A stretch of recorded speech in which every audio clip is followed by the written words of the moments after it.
আসসালামু আলাইকুম। আজকে কিছু কথা আপনাদের সাথে শেয়ার করব। সেটা হলো কাজ যে আমরা তো একদিন চলে যাব, এই দুনিয়াতে একসময় ছিলাম না, আবার থাকবো না। তো তার মাঝেও যে দুনিয়ার কথা মানুষের মনে থাকবে আর কবরের কথা মনে থাকবে, সেটা হলো কাজ যে দুনিয়াতে আমার কোন ব্যক্তি উপকার করছে আর কোন ব্যক্তি আমার ক্ষতি করছে। তে হাসরের মাসে এই দুটা কথা মানুষের মনে থাকবে।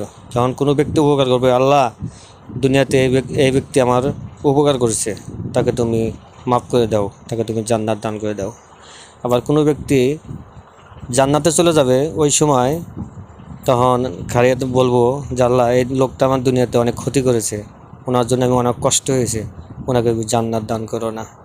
তো আজকে এই বিষয়টা আপনাদের সাথে শেয়ার করলাম, যাতে মানুষের আমরা ক্ষতি না করি, সবসময় জানি উপকার করি।